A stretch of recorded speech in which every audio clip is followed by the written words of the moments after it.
Uno de los pasajes más debatidos y enigmáticos de la Biblia es aquel que menciona la unión entre los hijos de Dios y las hijas de los hombres, un tema que ha generado diversas interpretaciones y ha sido objeto de estudio tanto en círculos teológicos como en investigaciones históricas y literarias. Para comprender mejor este enigma, es imprescindible dirigir nuestra atención al relato de Génesis, capítulo 6, versículos 1 y 2, donde se nos dice: «Aconteció que cuando comenzaron los hombres a multiplicarse sobre la faz de la tierra y les nacieron hijas, que viendo los hijos de Dios que las hijas de los hombres eran hermosas, tomaron para sí mujeres, escogiendo entre todas». Por años, mucho antes del nacimiento del cristianismo, el pueblo judío ha debatido extensamente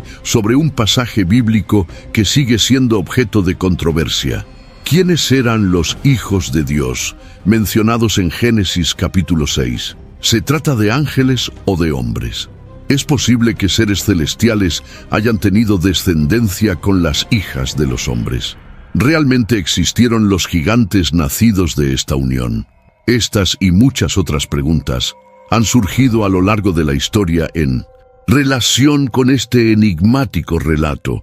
No podemos olvidar que Génesis es el libro de los orígenes, y en él encontramos la primera referencia a la unión entre dos linajes distintos, una mezcla que desembocó en una corrupción moral sin precedentes. También es aquí donde por primera vez se menciona la existencia de gigantes, y se introduce el concepto de juicio divino, un castigo que vendría sobre la humanidad debido a su iniquidad. Hoy nos sumergiremos en este misterioso pasaje con el objetivo de analizarlo desde una perspectiva bíblica, buscando la interpretación más fiel a las Escrituras. Nos apoyaremos en la palabra de Dios y en la dirección del Espíritu Santo, quien ilumina el entendimiento de aquellos que confían en su guía para comprender la verdad revelada en la Biblia. Entonces, comencemos considerando que a lo largo de la historia han surgido tres principales interpretaciones sobre la identidad de los hijos de Dios. La primera interpretación sostiene que los hijos de Dios eran nobles o gobernantes de entre los primeros habitantes de la tierra, mientras que las hijas de los hombres eran mujeres del pueblo común. La segunda teoría plantea que los hijos de Dios eran ángeles y las hijas de los hombres eran mujeres humanas con quienes estos seres celestiales tuvieron descendencia. Finalmente, la tercera interpretación sostiene que los hijos de Dios eran los descendientes de Set, la línea piadosa, mientras que las hijas de los hombres eran descendientes de Caín, la línea corrupta. La primera hipótesis fue formulada por los judíos, pero hoy en día tiene muy poca aceptación. En cuanto a la segunda interpretación, que sostiene que los hijos de Dios eran ángeles y las hijas de los hombres eran mujeres, esta fue propuesta por los judíos durante el período intertestamentario. Según esta teoría, ambas especies tuvieron relaciones y engendraron hombres de renombre, identificados como gigantes. De hecho, un libro de carácter apocalíptico describe cómo los ángeles vieron la hermosura de las hijas de los hombres y, encendidos en lujuria, decidieron descender a la tierra. Allí, tomaron mujeres como esposas y sostuvieron relaciones con ellas, dando como resultado el nacimiento de gigantes. Este relato se encuentra en el libro de Enoc, capítulo 6, versículos 1 al 8, donde se narra lo siguiente: Así sucedió que cuando en aquellos días se multiplicaron los hijos de los hombres, les nacieron hijas hermosas y bonitas, y los vigilantes, hijos del cielo, las vieron y las desearon, y se dijeron unos a otros: Vayamos y escojamos mujeres de entre las hijas de los hombres y engendremos hijos. Entonces Shemihasa, que era su jefe, les dijo: Temo que no queráis cumplir con esta acción, y sea yo el único responsable de un gran pecado. Pero ellos le respondieron: Hagamos todos un juramento y comprometámonos todos bajo un anatema a no retroceder en este proyecto hasta ejecutarlo realmente. Entonces todos juraron unidos y se comprometieron al respecto los unos con los otros, bajo anatema. Y eran en total 200 los que descendieron sobre la cima del monte que llamaron Hermón, porque sobre él habían jurado y se habían comprometido mutuamente bajo anatema. Estos son los nombres de sus jefes: Shemi-Haza, quien era el principal, y en orden con relación a él, Artacof, Ramael, Cocabel, Ramael, Daniel, Sequel, Baraquel, Asael, Armoni, Matrael, Ananel, Satoel, Shamsiel, Sahariel, Tumiel, Turiel, Yomiel y Yehadiel. Estos son los jefes de decena.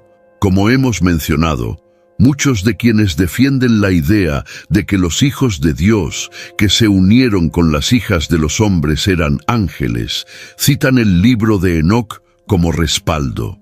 Sin embargo, este libro es apócrifo y por lo tanto no posee la misma autoridad ni reconocimiento que los libros del canon bíblico, los cuales han sido inspirados por Dios. A pesar de esto, algunos han intentado armonizar esta hipótesis con ciertos pasajes de la Biblia. Uno de los textos más utilizados para sostener esta teoría se encuentra en la Carta de Judas, considerado por muchos su argumento favorito para defender esta postura. Citemos lo que dice en Judas capítulo 1 versículos 6 y 7, y a los ángeles que no guardaron su dignidad, sino que abandonaron su propia morada, los ha guardado bajo oscuridad en prisiones eternas para el juicio del gran día, como Sodoma y Gomorra y las ciudades vecinas, las cuales, de la misma manera que aquellos, habiendo fornicado e ido en pos de vicios contra naturaleza, fueron puestas, por ejemplo, sufriendo el castigo del fuego eterno. Muchos interpretan que el pecado de estos ángeles, que no guardaron su dignidad, se refiere a aquellos que fornicaron con las mujeres, ya que le atribuyen el siguiente sentido al texto: y a los ángeles que no guardaron su dignidad, como Sodoma y Gomorra y las ciudades vecinas, las cuales de la misma manera que aquellos, estos afirman que aquellos son los ángeles, habiendo fornicado e ido en pos de vicios contra naturaleza. Estos sostienen que el pecado de estos ángeles fue la fornicación, al igual que en Sodoma y Gomorra. Sin embargo, esta interpretación se debilita al considerar el estilo literario del texto. En primer lugar, Judas estructura su argumento en grupos de 3 ejemplos, con el propósito de advertir sobre el destino de los falsos maestros y apóstatas. Para ello, recuerda el juicio divino sobre 3 grupos rebeldes que no obedecieron a Dios. El primer caso, mencionado en el versículo 5, es el de los israelitas en tiempos del Éxodo.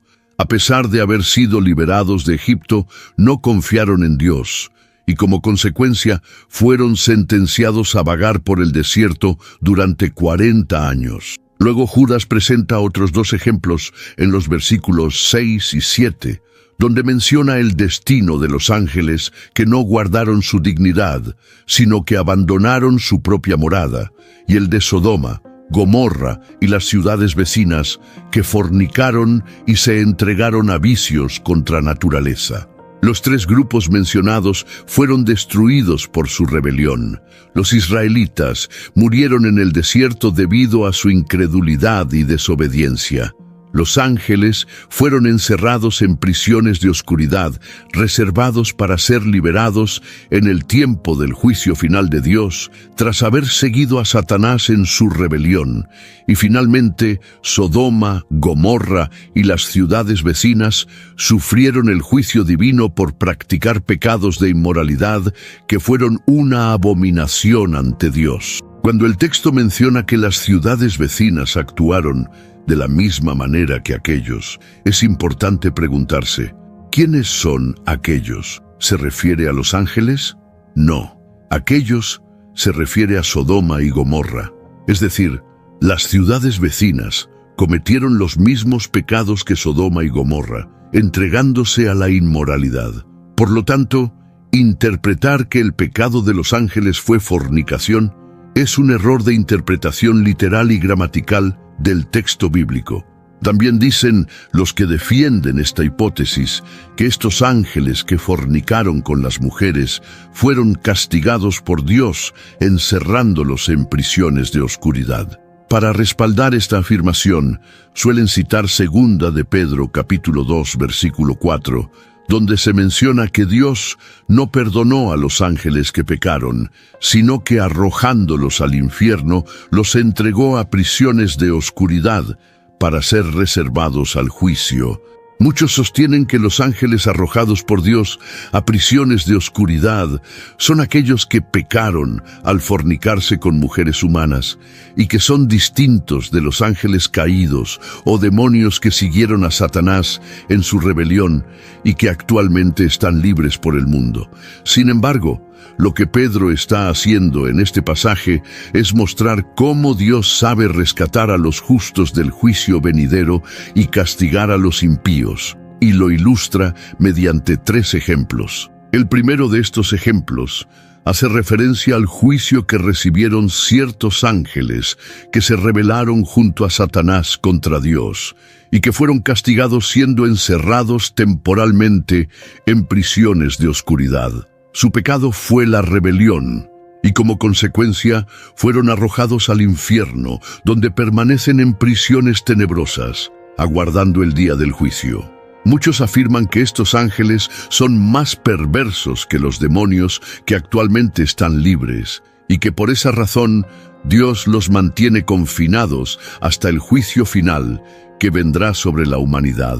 Es precisamente en ese momento cuando Dios los liberará, tal como lo describe el libro de Apocalipsis. Ahora bien, retomando el análisis de la segunda carta de Pedro, el propósito del pasaje, como mencionamos anteriormente, es mostrarnos 3 ejemplos de juicio sobre los impíos y al mismo tiempo la liberación de los justos. En el primer caso, se nos habla de los ángeles que se rebelaron, quienes fueron arrojados al infierno y entregados a prisiones de oscuridad. Sin embargo, el apóstol Pedro no se detiene allí, sino que nos presenta 2 ejemplos adicionales. Veamos con atención lo que dicen los versículos 5 al 9. Y si no perdonó al mundo antiguo, sino que guardó a Noé, pregonero de justicia, con otras 7 personas, trayendo el diluvio sobre el mundo de los impíos, y si condenó por destrucción a las ciudades de Sodoma y de Gomorra, reduciéndolas a ceniza y poniéndolas de ejemplo a los que habían de vivir impíamente, y libró al justo Lot, abrumado por la nefanda conducta de los malvados, porque este justo, que moraba entre ellos, afligía cada día su alma justa, viendo y oyendo los hechos inicuos de ellos. Sabe el Señor librar de tentación a los piadosos y reservar a los injustos para ser castigados en el día del juicio. Si observamos con atención, vemos que Dios condenó al mundo antediluviano, pero salvó al justo Noé. También destruyó a Sodoma y Gomorra por causa de su pecado, pero libró al justo Lot. A través de estos ejemplos comprendemos el verdadero propósito de Pedro: mostrar cómo el Señor guarda a los impíos para el día del juicio, mientras protege y rescata a los justos. De la misma manera, creemos que Dios también nos librará del período de gran tribulación que se avecina sobre el mundo. Por lo tanto, resulta poco probable sostener que los ángeles encerrados en prisiones de oscuridad sean aquellos que fornicaron con mujeres, como algunos afirman. Por otro lado, además de todo lo anterior, quienes defienden esta hipótesis intentan respaldarla haciendo énfasis en el título que se les otorga a los hombres en este pasaje. Señalan que el texto dice lo siguiente: Aconteció que cuando comenzaron los hombres a multiplicarse sobre la faz de la tierra y les nacieron hijas, que viendo los hijos de Dios que las hijas de los hombres eran hermosas, tomaron para sí mujeres, escogiendo entre todas. El título Hijos de Dios proviene del hebreo Ben Elohim, Bnei Elohim, que se traduce literalmente como hijos de Dios, mientras que la expresión hijas de los hombres se deriva del hebreo Bat Adam, Ben Bot Ha Adam, que significa hijas de Adán. Quienes apoyan esta hipótesis argumentan que estos hijos de Dios eran ángeles, ya que en el libro de Job este mismo título es utilizado para referirse a seres celestiales. Echemos un vistazo al pasaje de Job, capítulo 1, versículo 6. Un día vinieron a presentarse delante de Jehová los hijos de Dios, entre los cuales vino también Satanás. En este pasaje, la expresión hijos de Dios se traduce del hebreo Ben Elohim, Bnei Elohim, y ningún estudioso serio de la Biblia niega que en este contexto se refiere a seres angelicales, entre los cuales también aparece Satanás. Sin embargo, es importante señalar que no solo a los ángeles se les ha llamado hijos de Dios. Por ejemplo, en Deuteronomio capítulo 14, versículo 1, se refiere a los israelitas como hijos de Jehová. Hijos sois de Jehová vuestro Dios. No os sajaréis, ni os raparéis a causa de muerte. Por otro lado, en uno de los salmos se les llama dioses a los gobernantes, refiriéndose a ellos como hijos del Altísimo. Yo dije, vosotros sois dioses, y todos vosotros hijos del Altísimo. Por lo tanto, el título hijos de Dios no es exclusivo de los ángeles. Otra razón por la cual resulta difícil aceptar la hipótesis que sostiene que los hijos de Dios eran ángeles que tuvieron relaciones con mujeres es que contradice directamente la enseñanza de Jesús, quien afirmó que los ángeles son seres asexuales. Es decir, no poseen impulsos sexuales ni capacidad de reproducción. Entonces, respondiendo Jesús, les dijo, erráis, ignorando las Escrituras y el poder de Dios. Porque en la resurrección ni se casarán ni se darán en casamiento, sino serán como los ángeles de Dios en el cielo. Si prestamos atención, nuestro Señor está afirmando que cuando lleguemos al cielo seremos como los ángeles. Es decir, no habrá distinción entre hombre y mujer, ni necesidad de casarse, ya que como los ángeles no habrá diferencia de sexo ni deseo sexual. Seremos seres asexuales. Por lo tanto, aceptar la idea de que los hijos de Dios fueron ángeles que tuvieron relaciones sexuales con mujeres sería contradecir directamente las palabras de Jesús. En este sentido, la teología conservadora sostiene que los hijos de Dios eran los descendientes de Set, mientras que las hijas de los hombres eran las descendientes de Caín. El propósito del título Hijo de Dios en este pasaje es destacar una línea de descendencia piadosa y temerosa de Dios, en contraste con la descendencia corrupta de Caín, como ya hemos analizado en los 2 capítulos anteriores de este estudio. Además, la perspectiva del escritor inspirado y sus destinatarios originales sostiene esta interpretación. Los israelitas también se consideraban hijos de Dios por medio de la promesa. Podemos concluir entonces que en Génesis capítulo 6, la expresión hijos de Dios se refiere específicamente a la descendencia piadosa de Set, aquellos que comenzaron a invocar el nombre de Jehová, cuyo linaje se detalla en el capítulo anterior. Esta generación, originalmente temerosa de Dios, terminó corrompiéndose al mezclarse con las hijas de los hombres, lo que marcó el inicio de una gran decadencia espiritual. Ahora profundicemos en más detalles acerca de las hijas de los hombres. Una vez que se ha determinado adecuadamente quiénes son los hijos de Dios, la tarea de determinar a este nuevo grupo propone menos dificultades. La deducción lógica es que si hijos de Dios hace referencia a la generación piadosa de Set, entonces hijas de los hombres debe hacer referencia a la descendencia impía de Caín.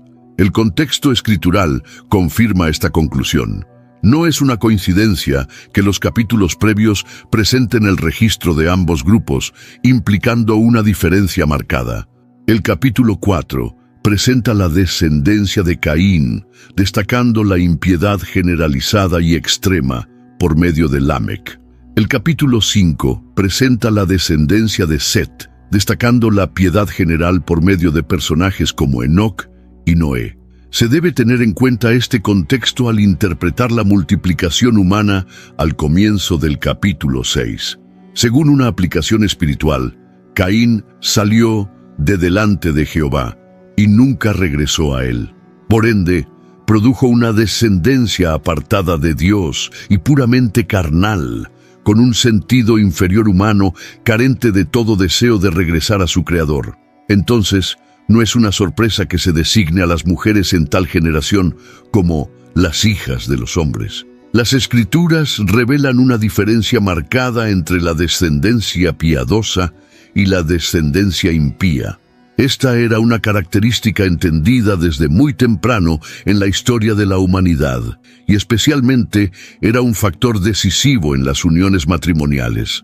Por ejemplo, Abraham no quiso que su hijo piadoso se uniera con una de las hijas impías de los cananeos. Isaac y Rebeca no quisieron que sus hijos tomaran mujeres de las hijas de Het, así que enviaron a Jacob a Padán Aram. Por otra parte, Esaú era rebelde y había tomado mujeres heteas, quienes fueron amargura de espíritu para Isaac y para Rebeca. Los padres de Sansón se angustiaron cuando su hijo decidió tomar por mujer a una filistea impía. Y los siervos fieles de Dios amonestaron al pueblo escogido a no emparentar con mujeres impías. Todas las indicaciones contextuales sugieren que Génesis capítulo 6 es un caso temprano de esta clase de unión indeseable. Las Escrituras también revelan que una consecuencia directa y principal de tales uniones mixtas entre justos e impíos era la perversión de los estándares religiosos y morales, lo cual implicaba desaprobación y castigo divino. La escena en Génesis capítulo 6 encaja completamente con este patrón y por ende llega a ser una advertencia bíblica temprana para generaciones piadosas futuras. Ahora bien, también es importante profundizar en el tema de los gigantes mencionados en Génesis capítulo 6. La misma tradición mencionada anteriormente, según el libro de Enoc, sugiere que los gigantes fueron la descendencia de esta unión entre ángeles y seres humanos, y les asigna una altura ridícula de algo de 150 metros. También registra que consumieron todos los productos de los hombres y que luego devoraron a la humanidad. Prestemos atención a lo que se afirma en el libro de Enoc, capítulo 7, versículos 2 al 5. Quedaron embarazadas de ellos y parieron gigantes de unos 3000 codos de altura que nacieron sobre la tierra y conforme a su niñez crecieron y devoraban el trabajo de todos los hijos de los hombres hasta que los humanos ya no lograban abastecerles. Entonces los gigantes se volvieron contra los humanos para matarlos y devorarlos, y empezaron a pecar contra todos los pájaros del cielo y contra todas las bestias de la tierra, contra los reptiles y contra los peces del mar, y se devoraban los unos la carne de los otros, y bebían sangre.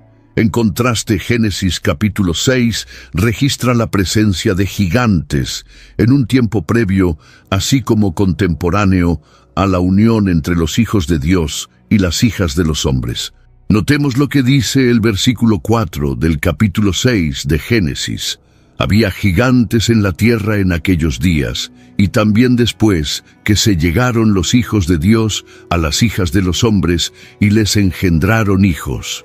Estos fueron los valientes que desde la antigüedad fueron varones de renombre. Por tanto, aunque pudo haber gigantes en la progenie de los hijos de Dios y las hijas de los hombres, el texto no garantiza la conclusión de que ellos fueron sus descendientes exclusivos. Entonces, ¿quiénes fueron? Dentro de los límites razonables, la Biblia confirma la existencia de gigantes. Por ejemplo, Goliat tenía de altura 6 codos y un palmo, casi 3 metros. Aunque esta altura todavía es impresionante, no es completamente increíble, especialmente si se considera que en 1940 se midió a Robert Pershing, quien quedó registrado en el libro de récord Guinness con una altura de 2.72 metros. No se cuestiona la probabilidad de que estos gigantes fueran hombres de estaturas literalmente grandes, pero la palabra Nefilim, traducida gigantes en la Reina Valera de 1960, no está limitada a este significado. Strong presenta los significados matones o tiranos antes de gigantes. Adam Clarke sugirió un significado general de este término como personas de gran coraje, maldad, etc.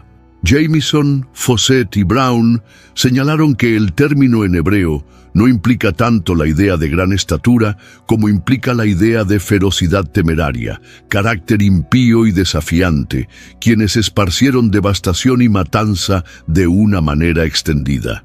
En vista de la preponderancia de evidencia textual, se puede llegar a las siguientes conclusiones justificadas en cuanto al episodio de la maldad de los hombres en Génesis capítulo 6. En primer lugar, el término hijos de Dios hace referencia a la descendencia piadosa de Set, hijo de Adán y Eva, no a un grupo de seres angelicales que decidieron dejar su morada para cohabitar conyugalmente con las mujeres de la tierra. En segundo lugar, el término hijas de los hombres hace referencia a las mujeres impías que constituían la descendencia de Caín, una generación desprovista de cualidades espirituales positivas. En tercer lugar, el término gigantes hace referencia a un grupo de hombres que destacó por su valentía, ferocidad y violencia, más que por su estatura. Y aunque también pudieron ser parte de la descendencia de los hijos de Dios y las hijas de los hombres, no se les puede limitar a tal progenie, y no se les puede clasificar como la descendencia de supuestos progenitores angélicos o sobrenaturales. Ciertamente ningún pasaje en la Biblia, incluyendo 2 Pedro capítulo 2, versículo 4 y Judas capítulo 1, versículo 6, sostiene una relación conyugal entre seres angélicos y humanos. Ahora dime, ¿ya conocías toda esta historia? ¿Qué fue lo que más te llamó la atención? Hablemos en los comentarios, y si deseas crecer aún más en el conocimiento de la palabra, en el comentario fijado aquí abajo, dejé 2 materiales especiales preparados con mucho cariño para ayudarte a caminar con más firmeza en la fe, crecer en el conocimiento de la palabra y experimentar el cuidado de Dios en tu jornada. Hasta el próximo video. Dios te bendiga.